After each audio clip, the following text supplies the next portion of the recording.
Good morning. My name is Jasmine Harvey, Student Engagement Specialist here at Mississippi Public Broadcasting. On behalf of the MPB Education Department, we would love to welcome you all to Workforce Wednesday. We would love to know who is joining us today, so please use the chat feature to let us know who you are and what organization you represent. Also, if there are any students joining us today, we would love to know what school you represent and what grade you're going to. You may also use the chat feature to ask any questions. Before I introduce our guest speaker, I want to give a quick overview of our workforce initiative. In 2018, MPB received a grant from the Corporation for Public Broadcasting to create a workforce development initiative. Our initiative, Getting to Work Mississippi, focuses on advancing education and career readiness. We work with partners to assess challenges and opportunities and produce videos focused on career pathways and the essential skills needed to be successful.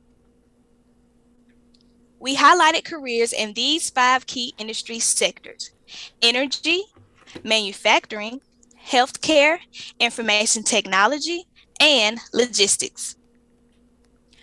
Through this initiative, we learn not only are students not fully aware of career paths available to them, but they also are lacking those necessary soft skills to be successful. So we produced a fun soft skills video series addressing the do's and don'ts in the workplace. Also, out of our initiative, Workforce Wednesday was born. These meetings are hosted every third Wednesday of each month, and we are glad that you all have joined us today. All the videos and registration for Workforce Wednesday are available on our website at education.mpbonline.org. And don't worry, I will add the website to the chat feature.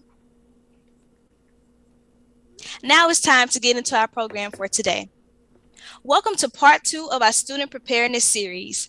Today's discussion will focus on providing students with information to help increase their awareness of finances and help them make good financial decisions for college and careers.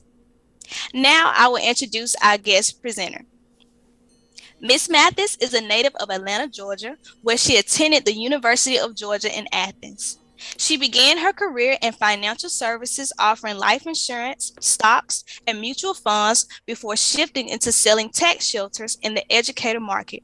Her broad selling career led her to financial education and counseling because it allows her to educate people about finances and not just sell products for our military and churches.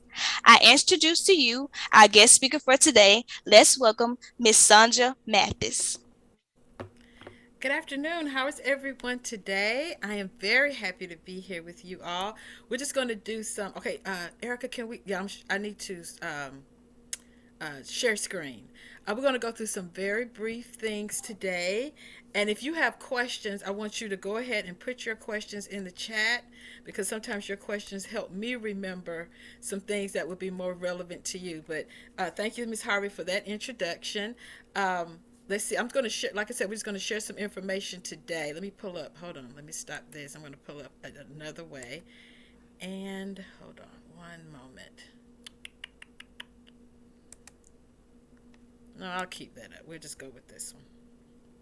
All right, so we're going to go over some budgeting guidelines that everyone can use. Now, as you all go out into the world, one of the things I find a lot of the people I work with is they're not certain how much money they should be spending. Now, this is a graph I found from the Credit Counseling Society, and it's telling you based on your net income how much money you should be spending in each area. So, housing should not be more than 35% of your net income. Transportation, meaning your car and your gas, shouldn't be more than 15 to 20%. Your food shouldn't be more than 10 to 20%. Your debt payments, 5 to 15. And you can see all the other areas, how much you should spend on clothing, utilities, and medical. Now, what I did to make this make a little bit more sense, I did a little graph that we're gonna a little breakdown of perhaps a monthly income that many people have when they're starting out. Net income is your gross income. That's the what you get from your employer minus your taxes. That's your federal, your state, your local, and whatever your monthly expenses, whatever you have coming out for medical, or if you have a payment coming out for child support, or whatever the case may be. So in this example, we're saying that the net income is $1,800 a month. That's $450 a week. That's $11.25 an hour. Now, I know the new minimum wage is $15 an hour, but we're still seeing jobs that come in at less than the minimum wage. So, in this example, this person making eight, they're bringing home. So when you hear someone say gross income means what comes out before any taxes or contributions or whatever. Net income is what comes through the door, what actually comes home to you.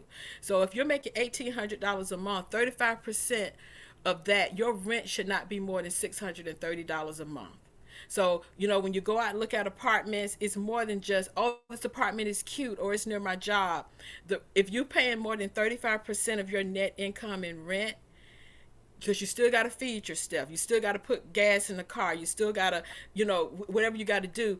What we found a lot of times is when people are spending 50% or more of their money in rent, they're soon going to be in trouble. So in this example, that's $630. Your transportation, that means your car note shouldn't be more than $630.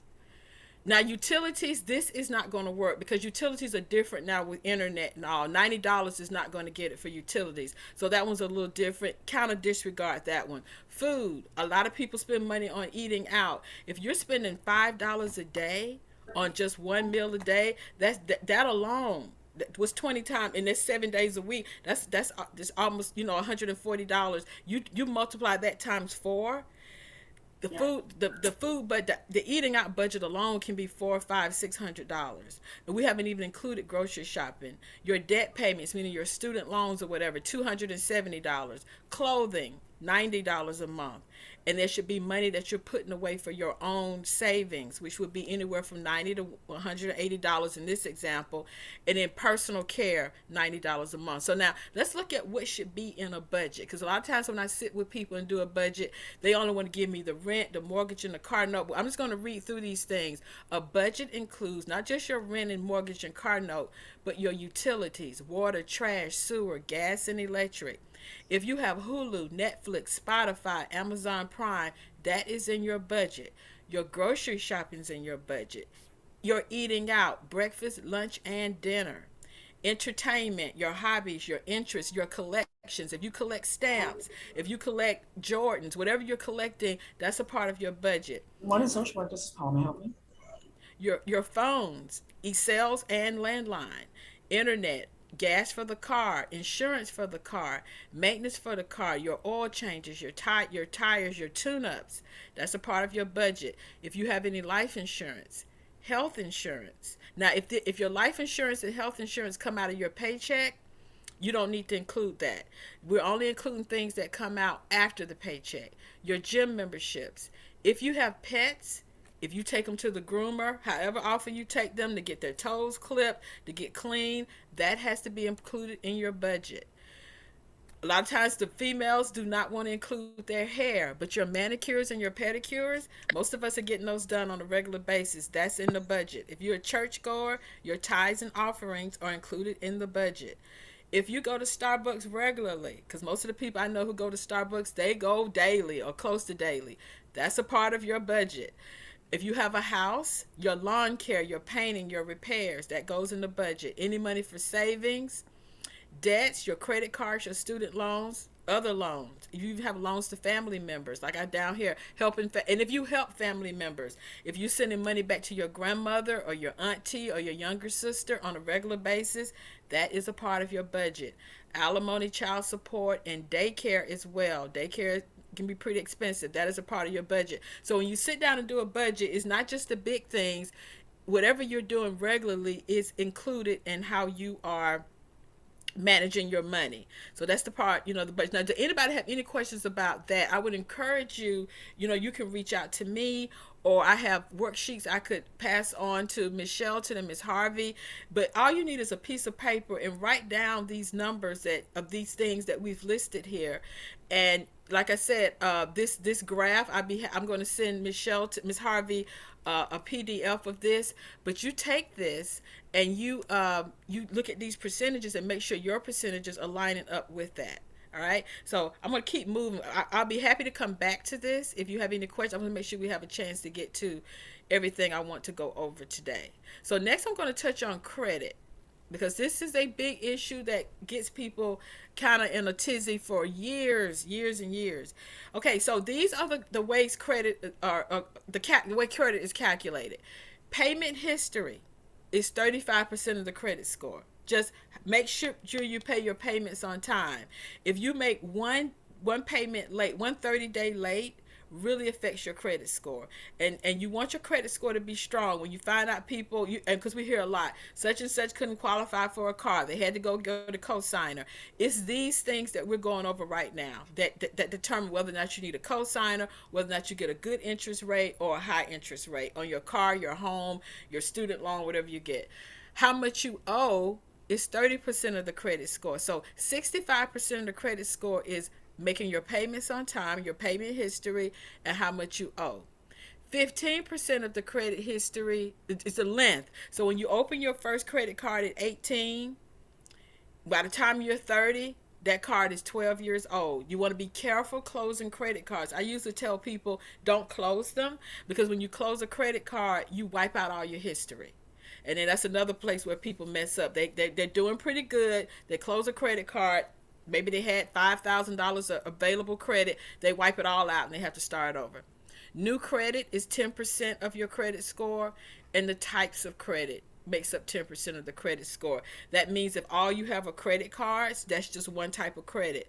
Home ownership is a different type of credit. Having a car is a different type of credit. That's a loan. That's what they call a loan, installment loan. So that's a different type of credit as well. But just keep in mind that making your payments on time and the amount that's owed. Those are the biggest. Those are the two biggest areas. Make up the two biggest areas of the credit score. So what does the credit score mean? The top credit score now is 850. So you can see in this graph I have here, if your credit score is from 300 to 579, that's considered a poor. Now, when you're starting out, that's where you're going to start, because you don't have any credit. So you'll run into the issue if you either don't have good credit or you have no credit at all. Both of those are interesting places to be. And we're going to talk a little bit about how to build your credit. But I just want you to make sure you get a handle on good credit starts at 670 to 739. So you want to do your best to stay here. Good credit, you'll always be able to get what you need.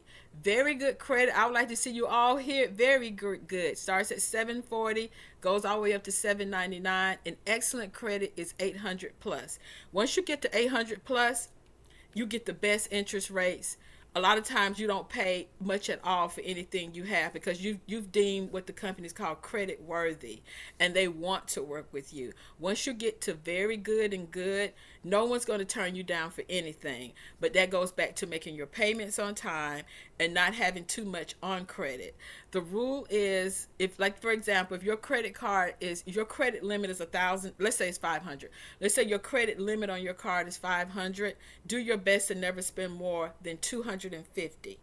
Don't spend more than, the rule is 30. Don't do more than 30%. But I find as long as you don't go more than half of the limit, your credit score will stay in a decent place. Once you go over half, the credit score starts to go down. But good starts at 670 to 739. When you qualify for a house, just depending on whether you're good or very good, if you get the lower your interest rate, the more money you get to keep in your bank account. And that more money that you keep in your bank account is money that you can go buy other things. You can go buy a better car. You can go take a trip. You can just do more things. But when your credit score is bad, when you're down here in the fair and the poor, they're going to give you the top interest rate. The more you pay in interest, the less money you get to keep, the less you get to do. So that's why when you see somebody with a car and the car is financed at 18 and 20%, they can't do anything but pay for the car, because the car is taking all their money because their credit score is bad, meaning they got the higher interest rate. You got to keep that credit score strong. So what that means is when somebody comes to you and says, will you co-sign for me? Because that's how a lot of people get in trouble. And if you don't know what co-signing is, that means the person's credit isn't good enough because they're either down here at the poor or fair, Their credit score isn't good enough. So what happens is they had to go get someone else. A lot of times it's a parent, it's a relative. Well, if they co-sign for you and you don't make that payment on time, now you're affecting their credit score. And now their credit score is going to go down because you didn't make the payment on time. So you put them in a bad place. So if you are going to co-sign for somebody, what I was always taught is make sure you can make the payment if they can't. Because if they can't make the payment, then you're going to suffer. And when you're ready to go get a loan for a house, a car, or just whatever, a business loan, their behavior is going to reflect on you, and then you're going to suffer for it. So that's what the credit score means. Let's see. Maybe I should be checking the chat, make sure there aren't. Okay, no one's in the chat. Okay, so now let's go to the next part because, like I said, we can revisit any of this. So, something else I just want. Let me go back. Let me spend a little bit of time on credit before I go next. When you all go off to college or just your first job, you're gonna get just people just gonna be hitting you right and left about you got to get this credit card. You got to get this credit card, and a lot of times people don't understand what a credit card is. Yes, it allows you to get whatever it is you want right now without money because it's just this plastic transaction that you make. But in 30 days, it comes due. Sometimes less than 30 days it comes due. You want to do your best to pay that credit card off each month. Because if you don't pay the credit card off each month, that's where the interest comes in. In the beginning, when your credit score isn't good, you get a higher interest rate on your credit cards. If you pay it off each month, that credit score, that interest rate doesn't touch you. It doesn't matter how high it is if you pay it off each month. The interest rate does not become an issue until you only pay the minimum. The credit card companies are going to put on your statement, oh, you only need to pay $5, $10, $15, even though you have $400 on the card. That's a trick. Don't get caught up in it. Don't think this is all I owe. What you owe is what you charged on the card. So you want to get in the habit of paying it off each month, or at least come to paying off as much of it as you can, as quickly as you can, because that remaining amount that doesn't get paid, that amount gets attached to the interest, and that's how the credit card gets away from you. Because the credit card, the way they calculate interest is very tricky.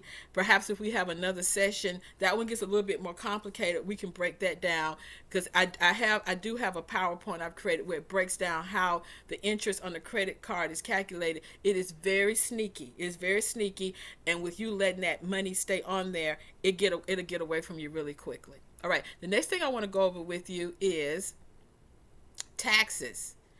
Now, if you're watching the news and we have another presidential campaign that'll be coming up soon, you always hear people talking about what's your tax bracket? What's your tax bracket? Now, we're not going to spend a lot of time on this. I just want you to be aware of what people are saying.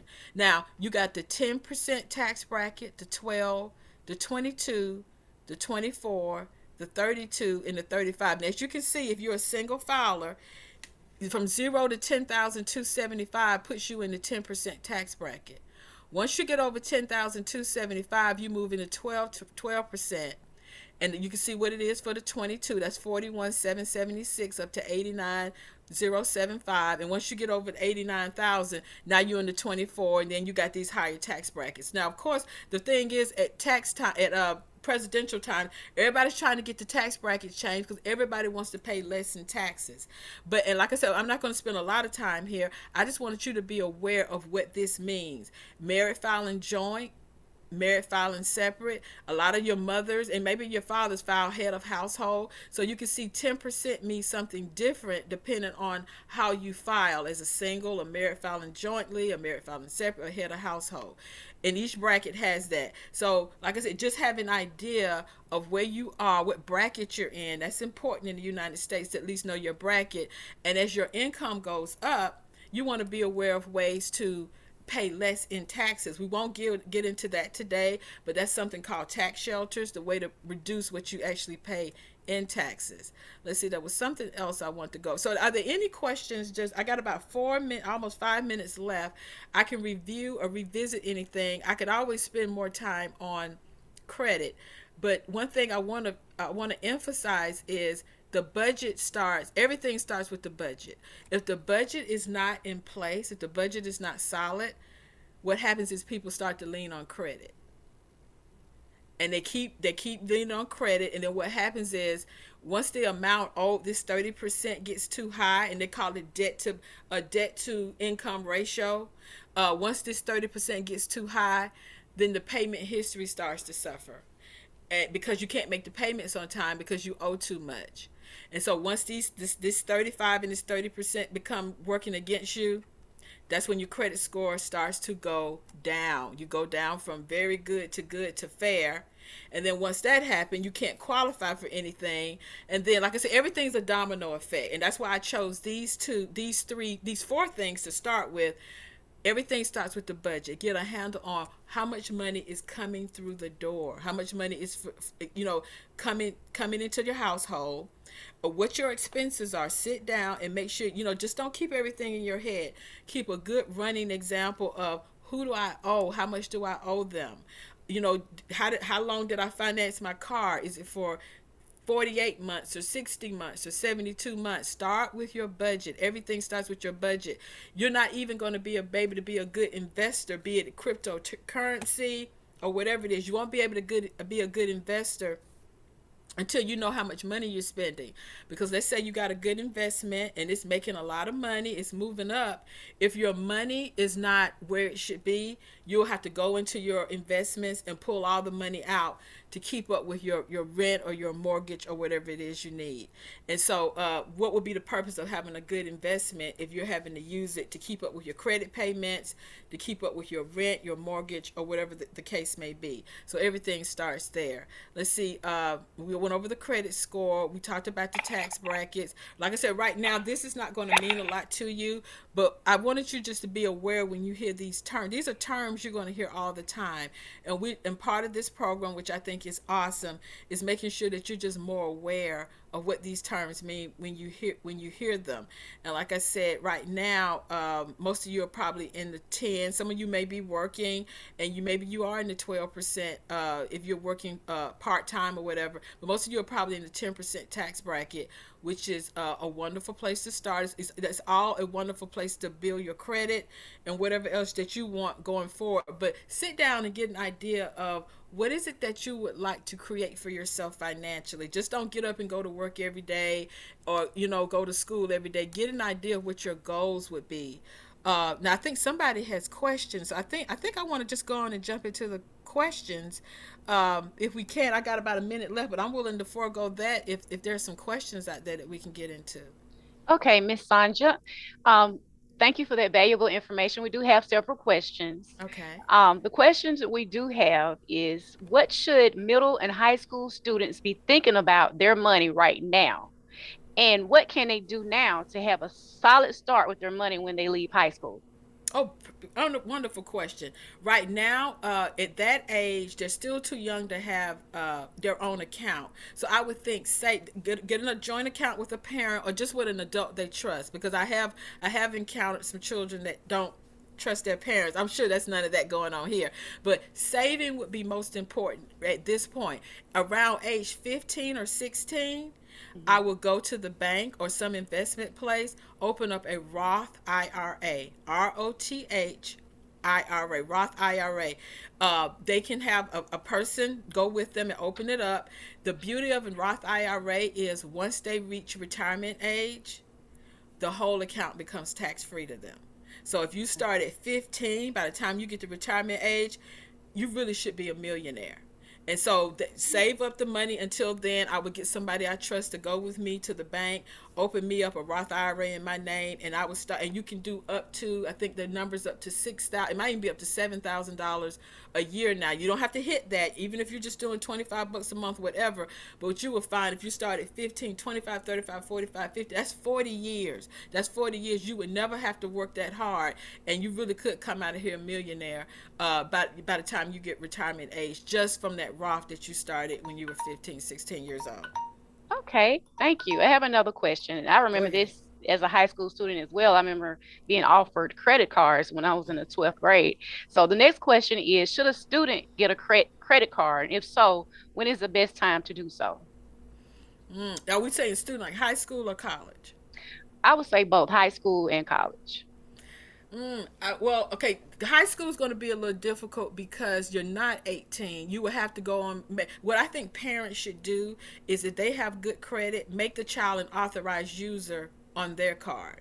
That way they get the benefit of your good activity. Once they turn 18, then they can go get their own car, and they got this good credit history pattern. They can go get the better interest rate, and it also helped them when they go get their first apartment or their car. They got the good credit score from being an authorized user. College is when most of your credit cards start hitting you up, because typically you do have to be 18 to get a credit card. There are probably some instances when you can be 17. But I think that would be I don't know. See, it comes down to pattern. If you don't have a handle on your budget, and you're kind of irresponsible, 18 may be too young. But but I'm gonna tell you something you could do that would be good even at 18. Pick one bill, maybe your cell phone. Put one bill on that credit card. Don't walk with that credit card. Don't go anywhere with that credit card. Let the credit card pay your bills. Like, maybe put a cell phone and maybe your Hulu or your Netflix. That way you're getting that good credit, you're getting that good payment history, and you're getting that good activity, but you're not out there getting yourself in trouble. And by the time you get 21, 22, and you really need it, you got this 750 plus credit score. You don't owe anybody. You've never owed anybody. And now that you're ready to make some big moves, you can use credit to leverage yourself to the highest way. And you're still really young. Mm-hmm. Some good information. I wish I knew that a long time ago. How can students save if they think they don't have enough money to do so? They can be high school as well. Yeah, high school as well. And I mean, $1 is saving. Some people take the change out of their pocket each day, and that's what they save.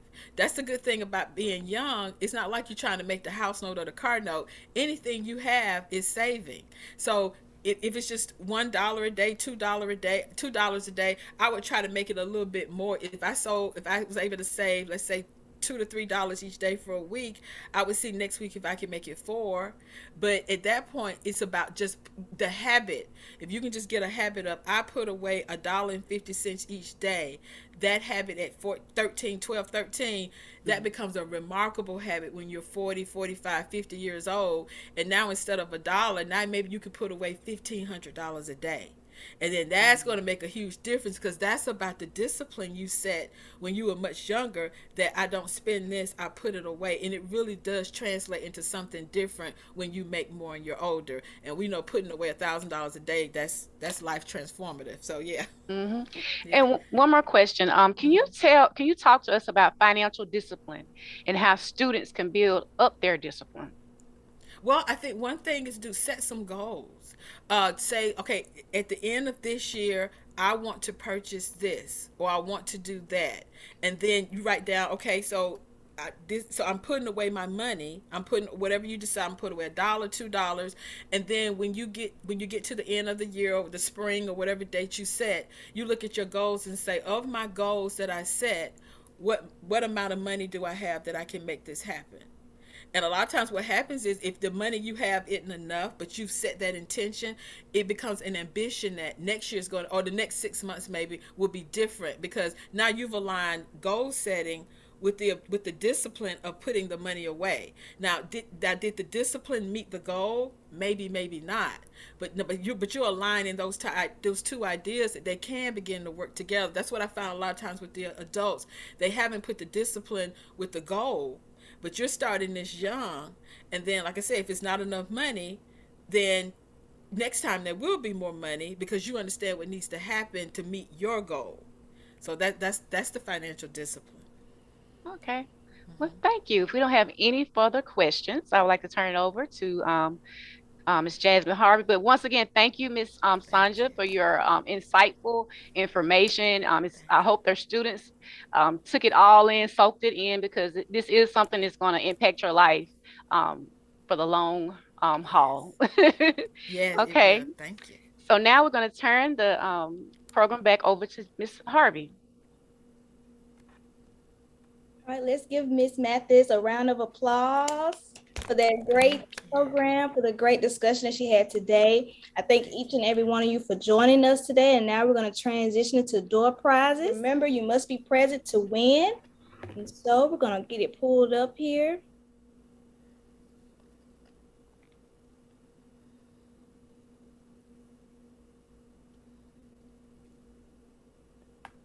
All right, so we have our first winner is Anthony Brooks. If you here, put it in the chat that you're here so that we can make sure we get you that door prize.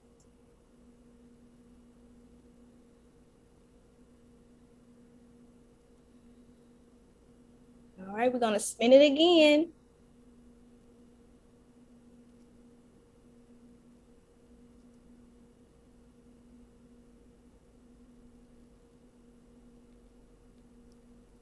All right, we have another winner, Miss Shaquita Jones. If you're here, put it in the chat so we can make sure we get you that door prize mailed. All right, I'm gonna spin it one more time for our last door prize.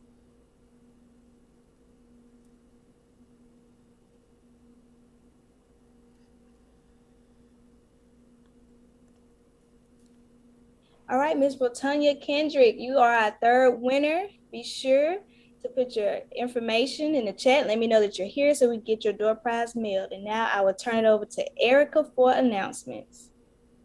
Okay, if you want a door prize, once again, please email Ms. Jasmine Harvey at jasmine.harvey@npbonline.org. And here are the announcements that we have coming up. We would love for you to join us next month, August the 17th at 11:30 to 12:30 p.m. for our next Workforce Wednesday. And just follow our social media channels, visit our website for more upcoming information about that. If you've missed a Workforce Wednesday, don't worry. Our presentations are always available on our website at gettingtowork.mpbonline.org. You can watch the video recording. This will be recorded today, so you get a chance to view it again if you missed any information. And also sign up for our MPB education newsletter. Our newsletter is mailed out. It's emailed once a month, and we have everything that's going on inside the MPB education department. Just stay in the know with us and sign up for our education newsletter. And to learn more about our Getting to Work initiative, visit education.mpbonline.org. And once again, please follow all of our social media channels, our Facebook, Twitter, and Instagram at MPB Education. And once again, thank you all for joining us today and take the time out. And once again, thank you, Miss Sonja, and you all have a great day. Thank you so much, everyone. I truly enjoyed it. Thank you, everyone who invited me.